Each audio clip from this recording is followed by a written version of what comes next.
ఇక ప్రముఖ దినపత్రికల్లో వచ్చిన వార్తలపై ఫోకస్ చేద్దాం. ముందుగా ఏపీ వార్తలు మీకు కృప అందిస్తారు. ఫస్ట్ ఈనాడుకు వెళదాం. ఈనాడులో తక్షణమే వైద్య పోస్టుల భర్తీ, ఉన్నతాధికారులకు సీఎం చంద్రబాబు ఆదేశం అనేది ఉంది. అలాగే సత్తా చాటిన సిక్కోలు కుర్రాడు, సివిల్ సర్వీస్ పరీక్షలో 3వ ర్యాంకు సాధించిన రోణంకి గోపాలకృష్ణ.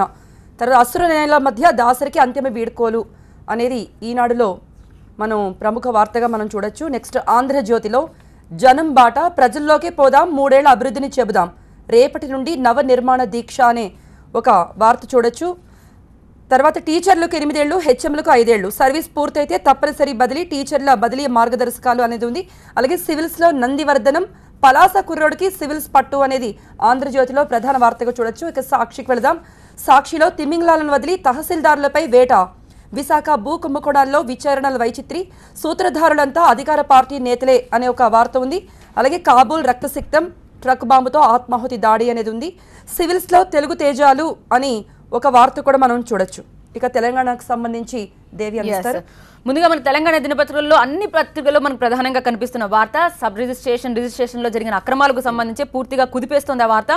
నమస్తే తెలంగాణలో భూదందాపై ఉక్కుపాదం అనే ప్రధాన శీర్షికతో ఈ వార్తను ప్రచురించింది. మొత్తం 7 జిల్లాల్లో సబ్ రిజిస్ట్రార్ కార్యాలయాల్లో సోదాలు కొనసాగుతున్నాయి. దీనిపై సీఎం చాలా సీరియస్గా యాక్ట్ తీసుకుంటున్నట్టుగా తెలుస్తుంది. ఇక మరొక ప్రధానమైన వార్త కాబూల్లో నరమేధం, ఎంత దారుణమైన వార్త మనం కూడా చూడొచ్చు. ట్రక్ బాంబ్ పేలి 90 మంది చనిపోయారు. భారత్ జర్మనీ దౌత్య సముదాయం సమీపంలోనే ఈ ఘటన జరిగింది. దానికి సంబంధించిన వార్తను నరమేధం అనే శీర్షికతో ప్రచురించింది. ఇక అవతరణ వైభవానికి సంబంధించి మరొక వార్తను చూడొచ్చు. రేపటి నుంచి 3 రోజుల సంబరాలనే ఒక వార్తను నమస్తే తెలంగాణ దినపత్రిక ప్రచురించింది. ఇక నవ తెలంగాణ విషయానికి వద్ద నవ తెలంగాణలో కూడా ముందుగా చెప్పినట్లే ప్రధాన వార్త రిజిస్ట్రేషన్ శాఖలో కుదుపు అనేది కనిపిస్తోంది. ఇక నోట్ల దెబ్బతో కుదేలు అనే ఒక ప్రధాన శీర్షికతో నవ తెలంగాణ దినపత్రిక వార్తను ప్రచురించింది.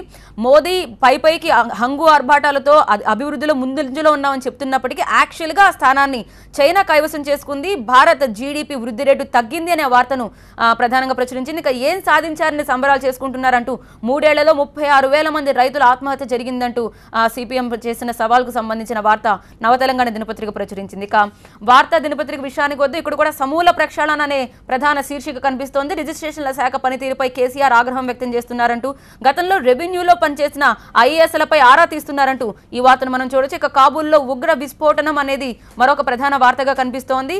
ఇందులో 90 మందికి పైగా చనిపోయినట్టుగా 80 మంది పైగా చనిపోయినట్టుగా ఈ వార్తను ప్రచురించింది వార్తా దినపత్రిక.